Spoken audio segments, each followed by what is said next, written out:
Guys, it's August 2025, and I'm going to let you know what I ate last week. But before I do that, I have a few notes.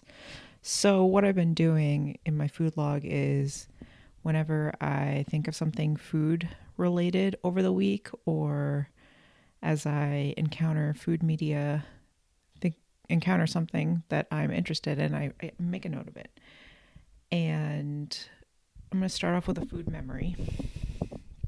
When I lived in Brooklyn, working in food industry, I worked for the Commodore. If you don't know what the Commodore is, it is an amazing bar.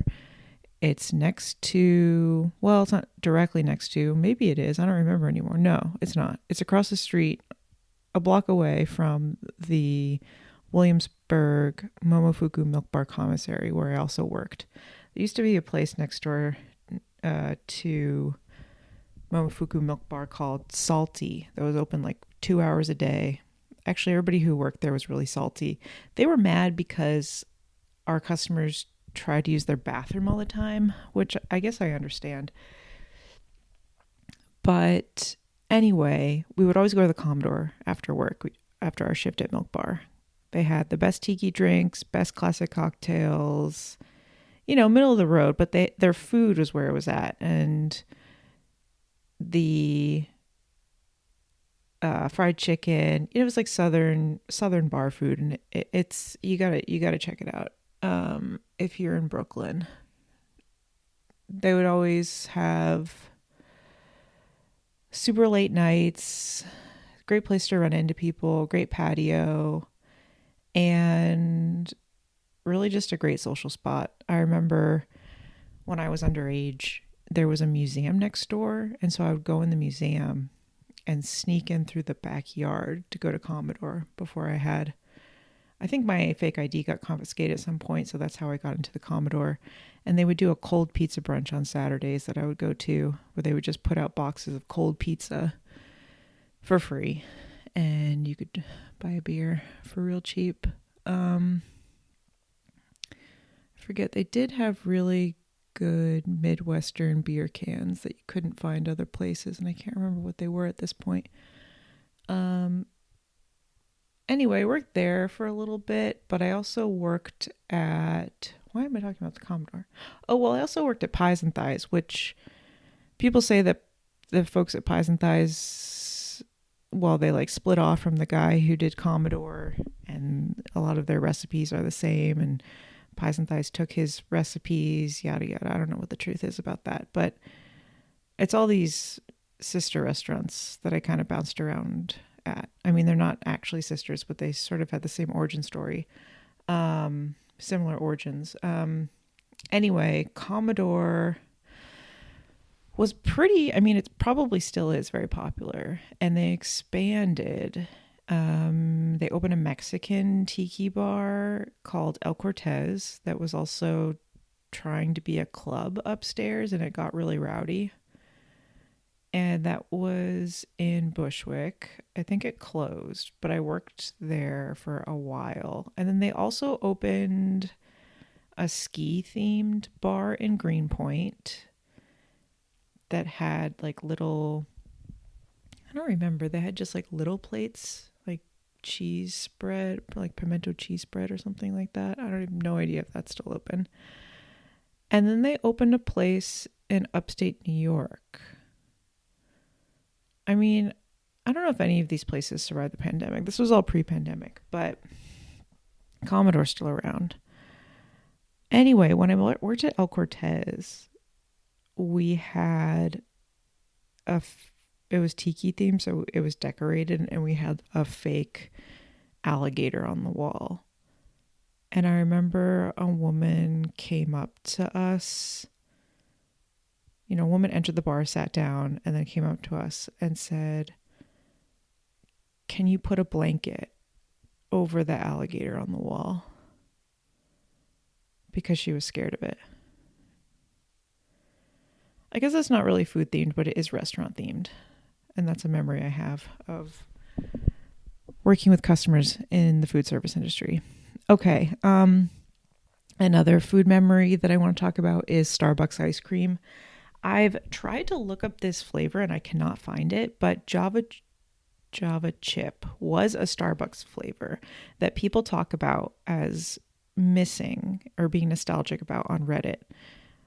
Early 2000s Starbucks ice cream flavor, but I remember it, and I confirmed this with my sister, and she remembers me eating it because I would hover over the freezer and take all of the white chocolate out of it.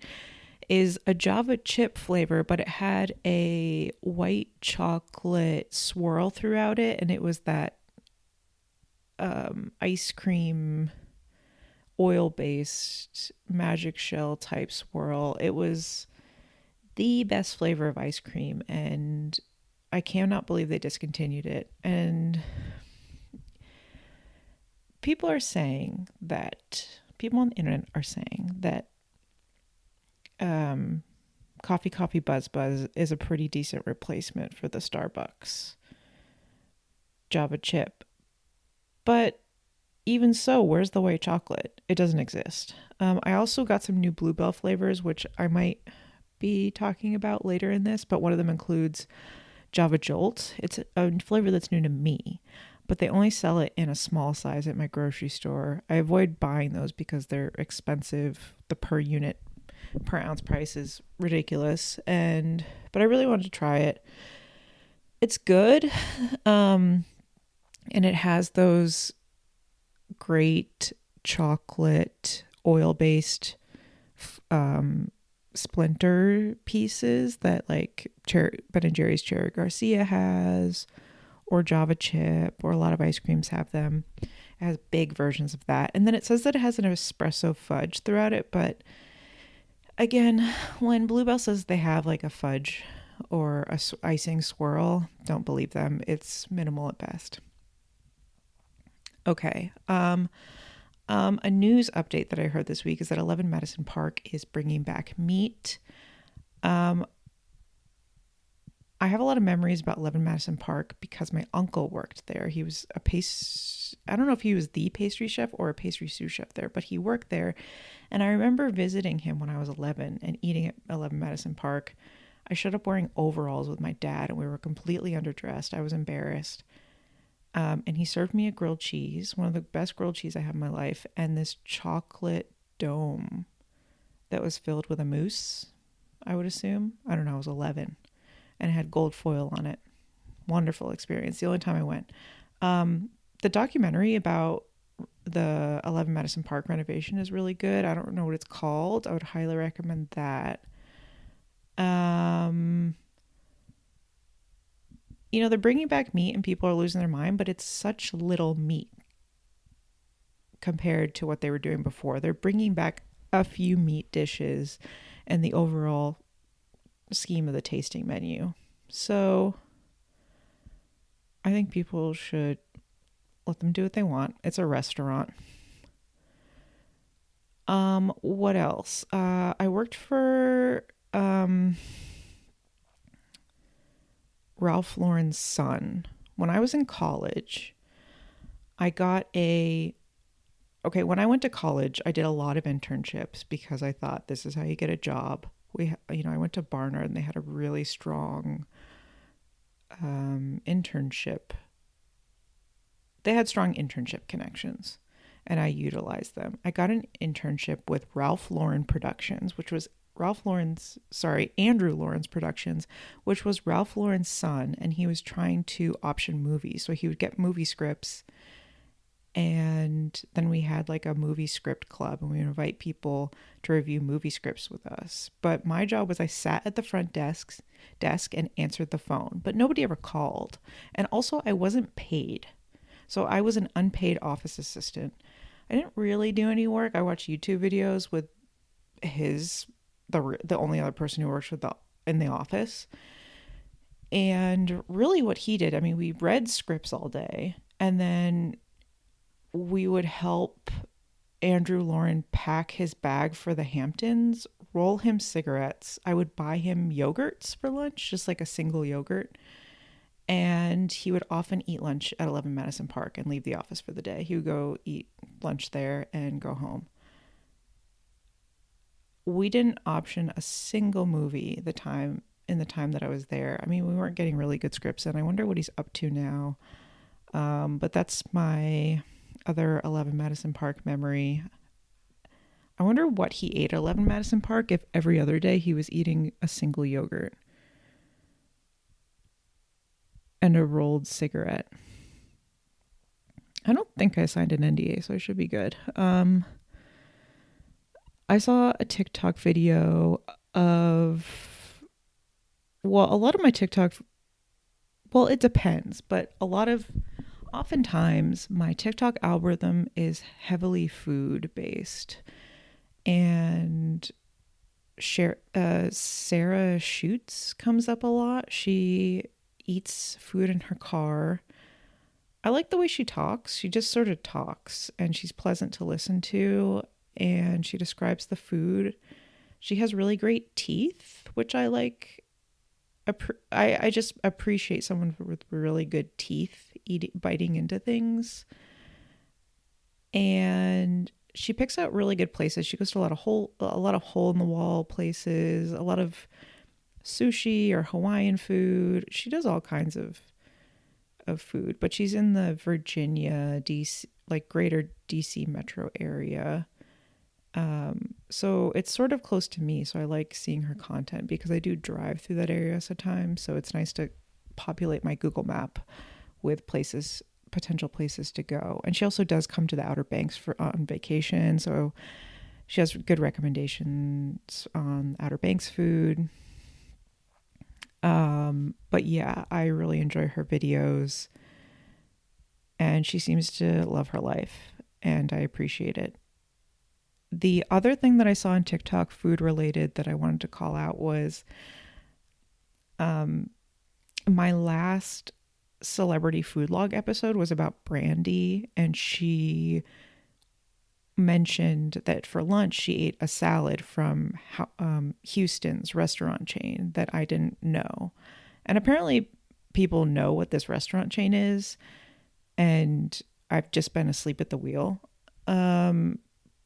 Because this TikTok, it was some sort of podcast, and I had never seen it before, but there were 3 people talking about how every restaurant that opens these days is just a chef-driven Houston's restaurant. And it's so true.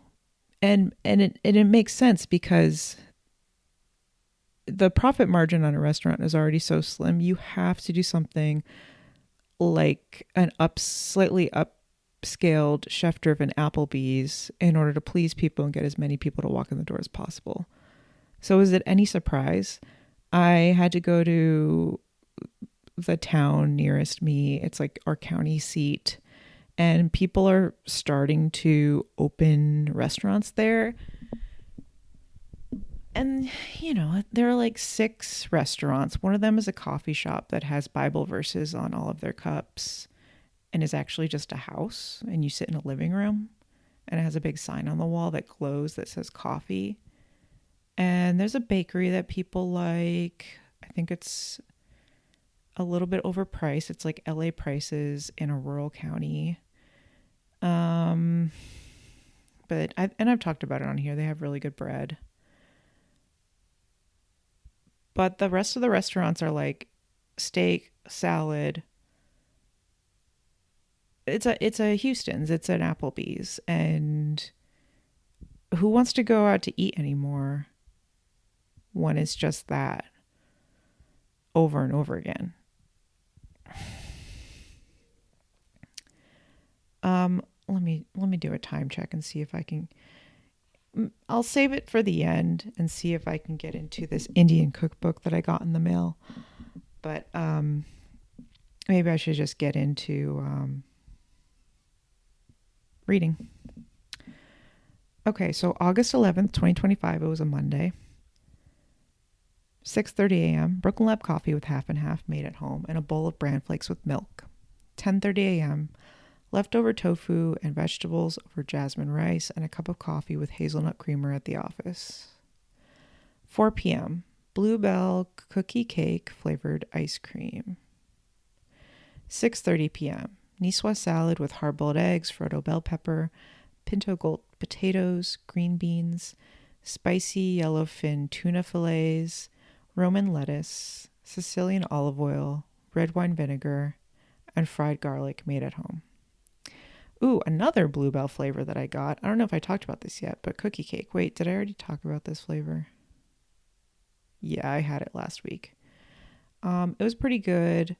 I already talked about that. And I did Niçoise salad again. I got these spicy yellowfin tuna fillets in a tin at Whole Foods. I think they were on sale. They were pretty good. They say that they were in oil, and so the last time I made a Niçoise, I had the fishwife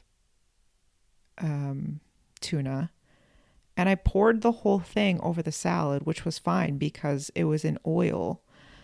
And I'm pretty sure their oil, I don't even know if there's any water in that can. And it was perfect over the salad. But I did the same with these spicy yellow tuna fillets, but there was so much, it said it was in oil, but it was also in a lot of water, and it really watered down this Niçoise salad and sort of ruined it. It was not as good as the first one. So, lesson learned. I was at the office and they ran out of the regular creamer cups, coffee mate creamers, just half and half. So I had a hazelnut. I had 2 hazelnut creamers, not realizing that it's the same thing as the giant bottles of sugar creamer. And I was just pouring sugar into my coffee. I hate drinking or eating sugar, especially a sugary liquid, in the morning because I don't want to spend the rest of my day with the texture of sand on my teeth that sugar will give you. Do you know what I mean? Like, you rub your tongue along the back of your teeth and it's like the texture of like someone's sandblasted the back of your mouth. Ooh, you can just feel your teeth rotting. And I gotta say, like, I think that was the last day I had ice cream. I have not been eating ice cream for lunch anymore, and I think it's because it's finally cooled off. But I still want to promote it as an appropriate thing to do, and an appropriate lifestyle choice. August 12th, 2025, it was a Tuesday. 7:30 a.m., Brooklyn Lab coffee with half and half made by Brian. Leftover tofu and vegetables over jasmine rice. 12:30 p.m., leftover Niçoise salad. 2 p.m., 2 bowls of cornflakes with milk. 5:30 p.m., twice baked potatoes with pickled jalapenos, bacon and chives, and black peppercorn cheddar made at home. 6:30 p.m., Bluebell cookie cake flavored ice cream.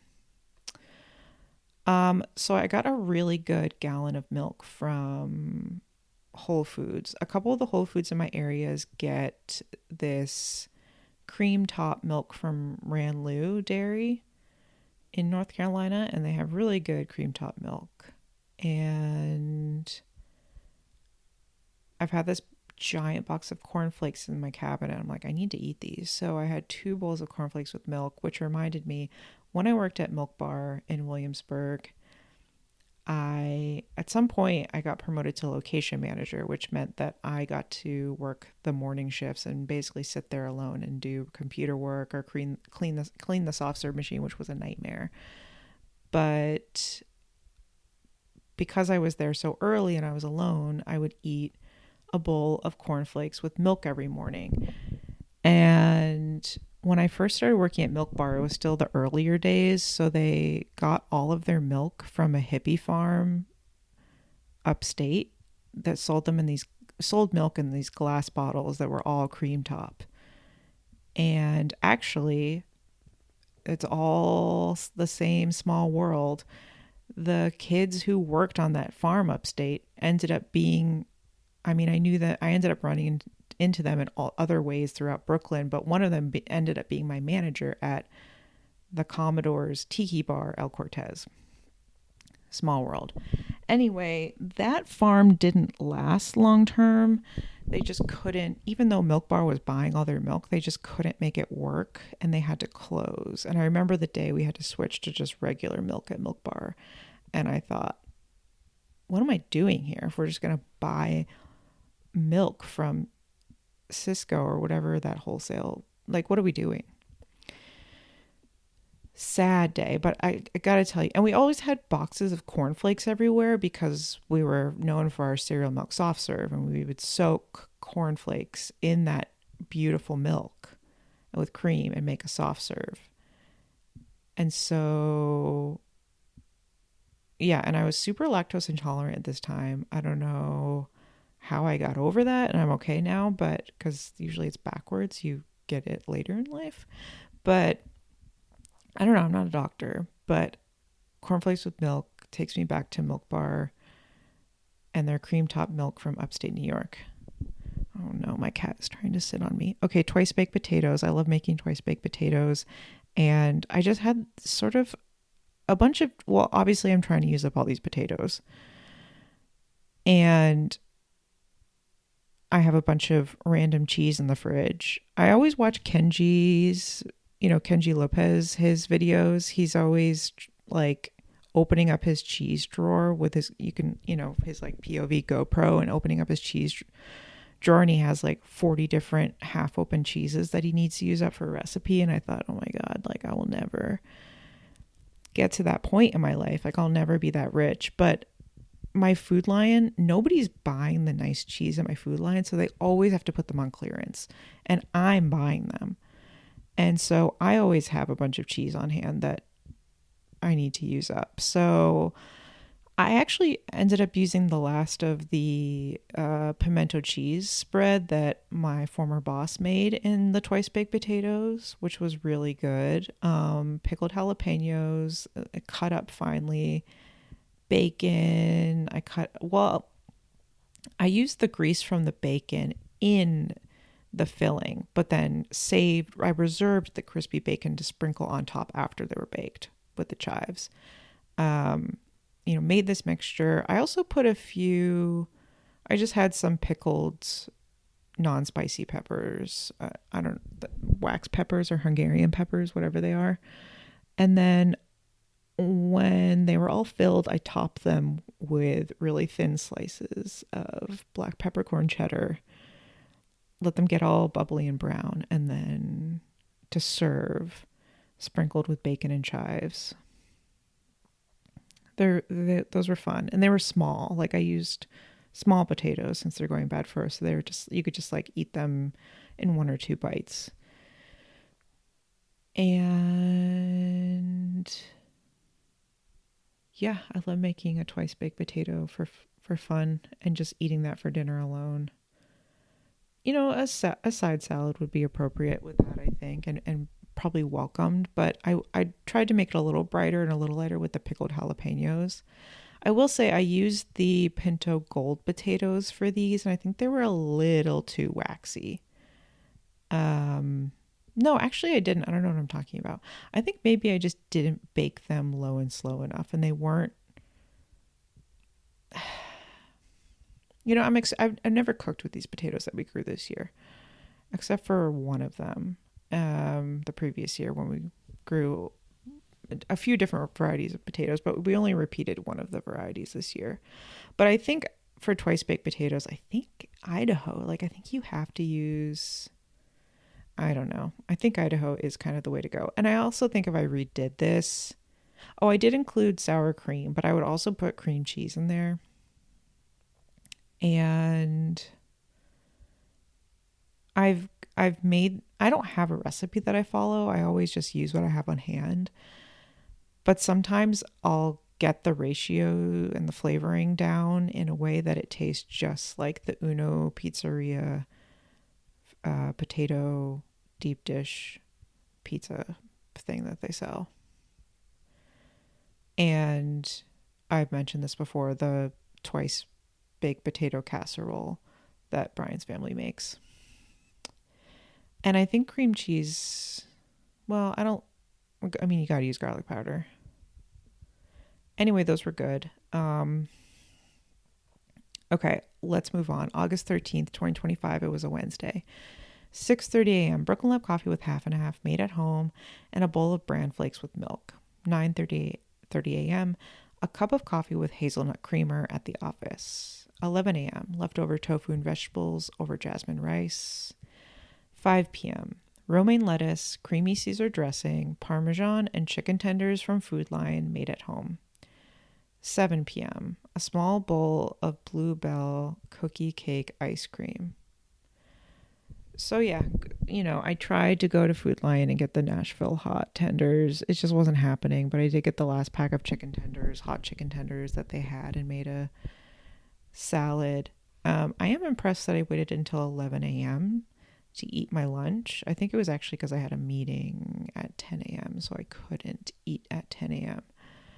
And I think at this point I'm eating Food Lion brand flakes, which I switch back and forth between the Whole Foods brand flakes, organic, like $3.50 a box, what a deal, and the Food Lion brand flakes, which are also affordable in a bigger box, but they're not organic. And the texture isn't as good. They're flatter but harder. The Whole Foods brand flakes are tender. So I'm chewing on rocks basically with the Food Lion brand flakes, and it does hurt my teeth in the morning. Okay, pretty average day. Still drinking hazelnut creamer because that was my only option.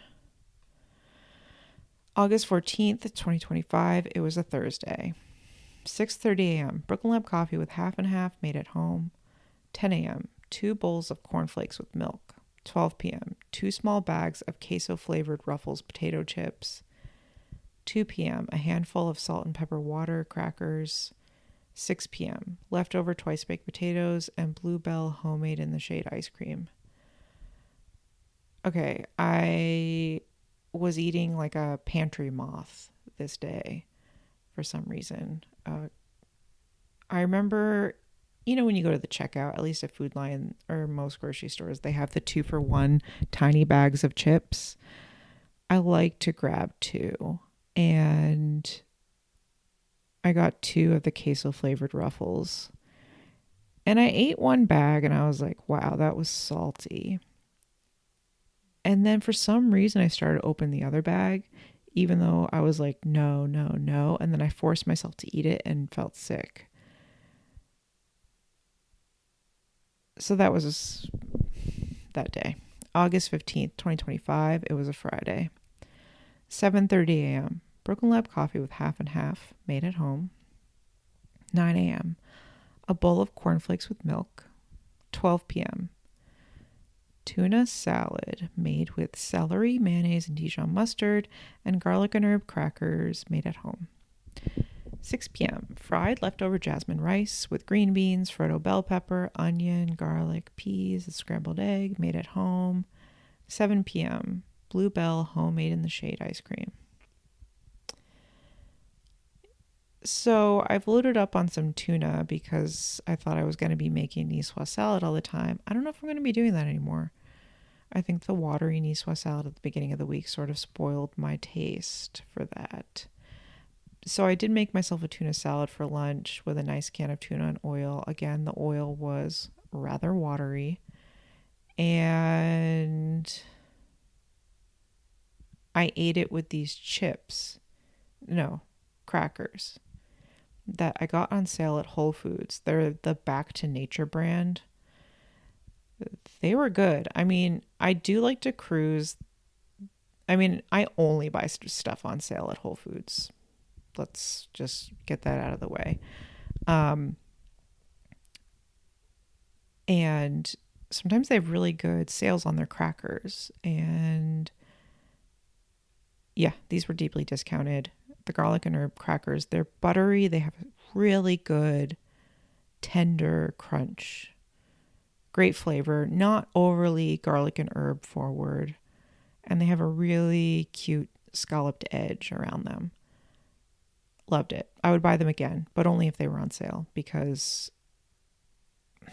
I mean, yeah, there are 3 to 4 servings in there, but I don't know.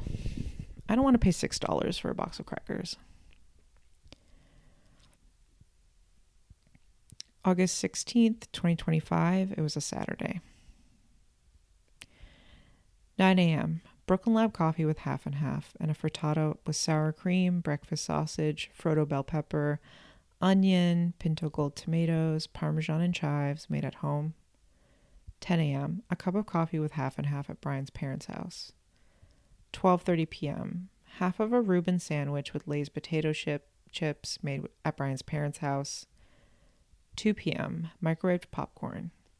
5 p.m. Bluebell Java Jolt and cookies and cream cone flavored ice cream. 7 p.m. Havarti cheese with garlic herb crackers. Okay.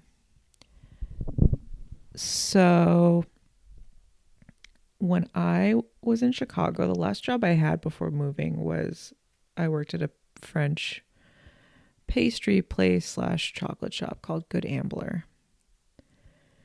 It was a nightmare, but it was like psychological warfare. And I was so glad I moved and got out of there. But I did learn. I mean, it was good practice. I mean, I was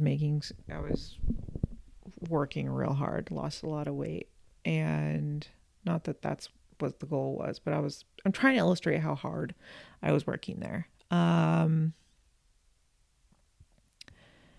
So I was responsible for making all the quiches there, and we would do a quiche Lorraine, and then we would do a quiche with whatever farm vegetables we were getting in, and we would make like a garlic confit or like a garlic oil and put that in, and then whatever vegetables. So we would roast peppers or kale or whatever, and then whatever cheeses we had around. And I loved getting to make up a quiche with whatever was available. And we would do a pâte française, a pâte française for the crust, which I also loved making. If you haven't made pâte française before, it's super easy. How we would do it is we would take lukewarm water, put sugar and salt in it, and then stir it together to make a flavored water. And then you mix room temperature butter, like 1 egg yolk. I don't even know if we used an egg yolk. Super slow until it was a paste. You didn't want to incorporate any air into it. And then, you added flour in the water and made a really sort of, I mean, it was just a pie dough, but I don't know, it was just easy. Fitting the dough into the ring molds was the hardest part. So we would use full sheet trays. Like, for home, it's a half sheet tray is what we use. And then in the restaurant, you do a whole sheet. Well, maybe it was 4. Were you making like 10-inch quiches? I don't remember how big the ring molds were. But you would fit the crust to the ring mold, fill it, bake it for like an hour or so, and then you would need to cut the crust off so that you could take the ring mold off. And then it would just be a flat standing base. And you would pray that the pâte française wouldn't leak. And even if you got a tear in it, you couldn't really patch it. Like, it wouldn't work. But it is a really good sturdy crust.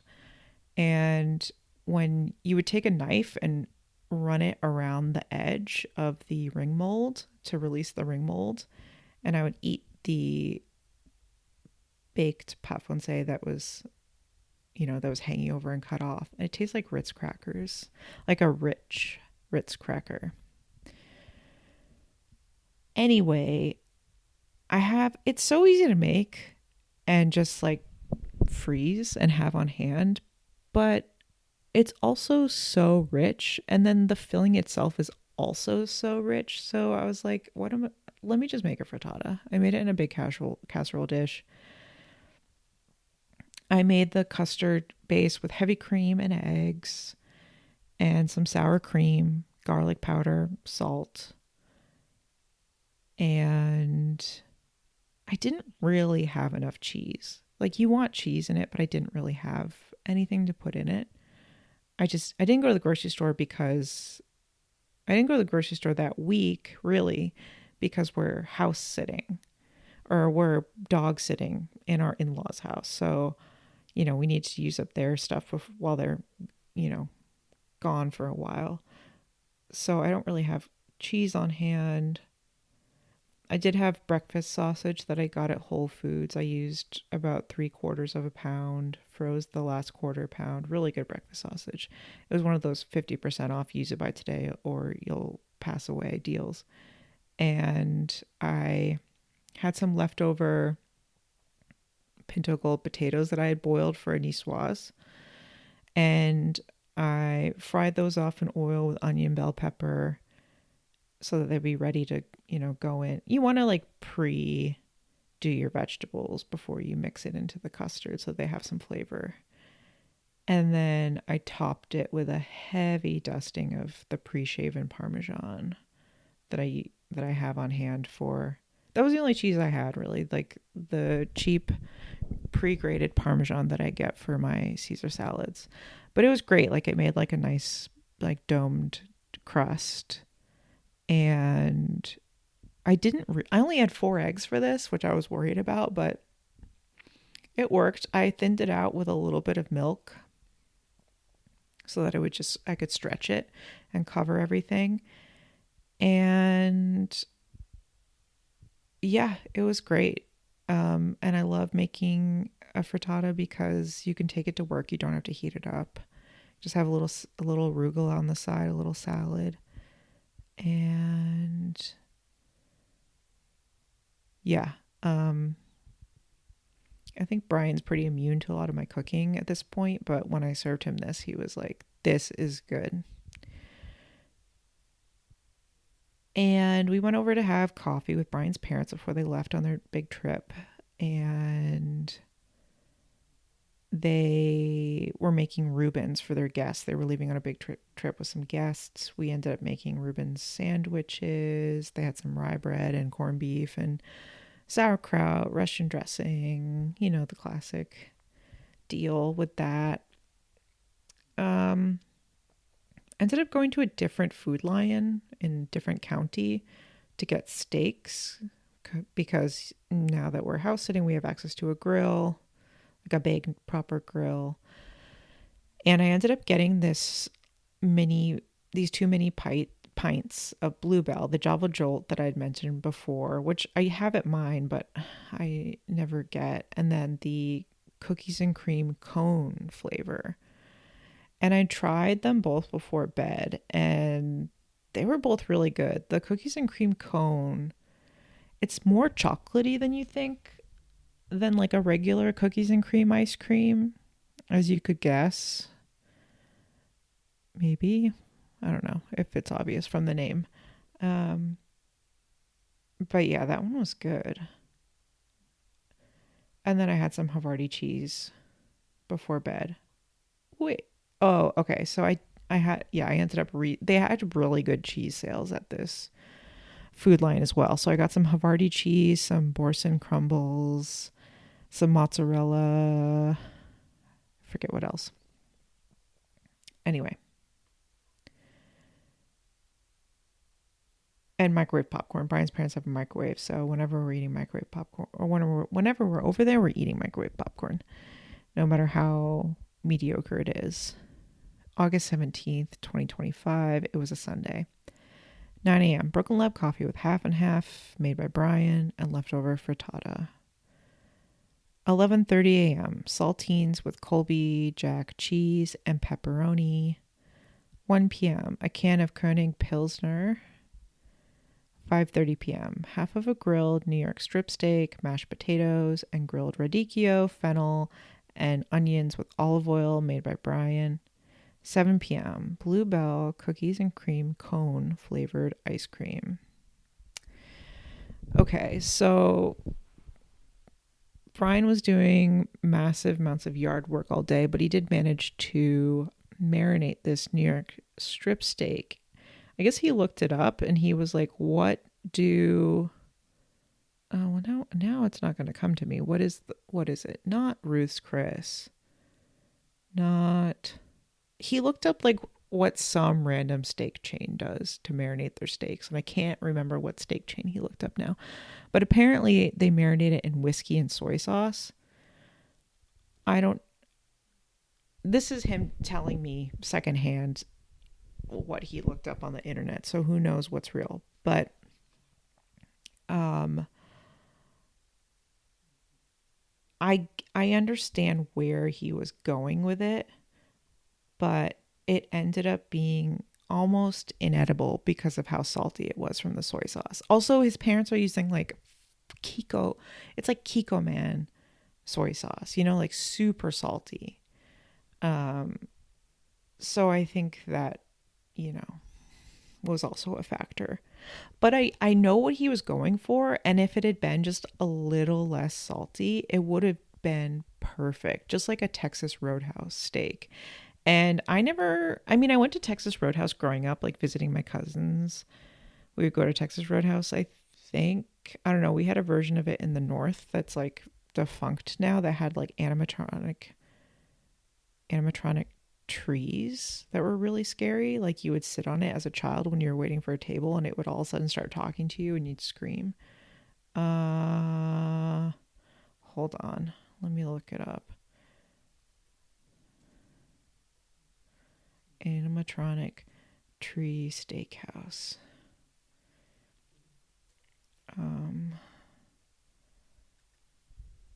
Bugaboo Creek Steakhouse.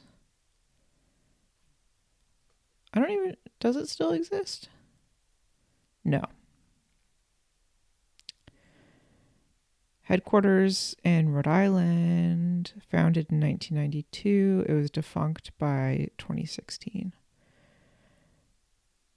Yeah, they had a talking Christmas tree and it was programmed to tell customers about Canadian history. Okay. Anyway,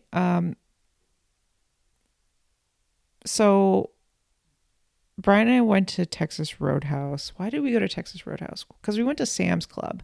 We realized that next to the Sam's Club was a Chili's and a Texas Roadhouse. And I was like, I want to go to Chili's because that's the restaurant.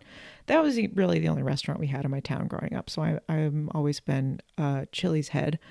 I know it's super trendy now, but I've been on the all we had growing up in our town was Chili's and Taco Bell. And they've blown up for a reason. It's because they're good. Anyway, Brian didn't grow up with Chili's and he doesn't have the same respect for it, but he does have a respect for Texas Roadhouse, which I personally didn't understand. But my TikTok has been blowing up with people going to Texas Roadhouse, especially there's this couple that takes their one of them has a set of Korean parents and they like to take them out to eat or cook for them, and they took them to Texas Roadhouse and the father ate like 6 orders of bread. And I was like, it must be good. So we went. I think the bread, I like the butter that it comes with, the cinnamon butter, but to me the bread tastes underdone. I much prefer the bread at Outback Steakhouse, the sweet pumpernickel loaf, whatever it is, the brown bread. Anyway, we went to Texas Roadhouse. We got some fried appetizers. I kept watching this video of these Korean parents eating Texas Roadhouse for the first time, and it looks so good. But my experience did not live up to what they had. Also, we went to Texas Roadhouse at like 3 p.m. on a Saturday. Could not find a parking spot. We finally found a parking spot. We waited for 10 minutes, and they were like, okay, we found you a table. They took us to like a private back area where a family was having an 80th birthday party for one of their beloved family members. And there happened to be a table back there that was open. So they sat us in the middle of this family's, it was a family reunion that we were at that point just witnessing. We were sat next to the cake that they were cutting. They didn't offer us any, obviously. They had a microphone and they were giving speeches. And we stuck out. Like, we weren't even the same, like, racial demographic as, we stuck out. Brian and we stuck out. And I felt so bad that we were crashing their party. They would not look at us. And I loved it, but I also felt really bad that we were just crashing their family reunion at the same time. Anyway, I think that kind of offset my experience because we couldn't even talk to each other because there were speeches the whole time. So we just sat there in silence while we ate Texas Roadhouse. Brian and I think I got a salad with crispy chicken. It tastes like airport food.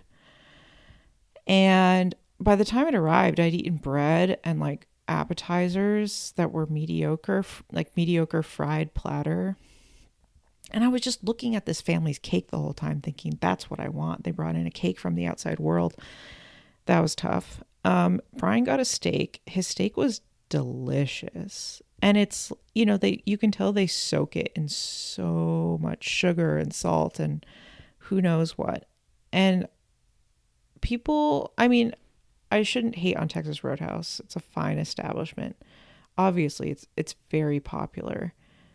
But I think even, I don't know where I read this, but even like Bon Appetit and other food outlets say that if you really want a good steak at an affordable price, like Texas Roadhouse does a good steak. And they're not lying. That was a delicious steak. Even though I was about to die from not being able to eat anymore, I was still cutting off pieces of Brian's steak and eating it in silence as we watched these family members brush tears away from their eyes at the thought of their family member turning 80. So I know what Brian was going for. He did make some fabulous mashed potatoes with our potatoes. He used like a hand mixer and they were just the perfect consistency. And he grilled radicchio, fennel, and onions and tossed them in like an olive oil. And it was wonderful. Okay, hold on. I got to do a time check. Oh my God. Well, I guess I'll save the Indian cookbook talk for next time.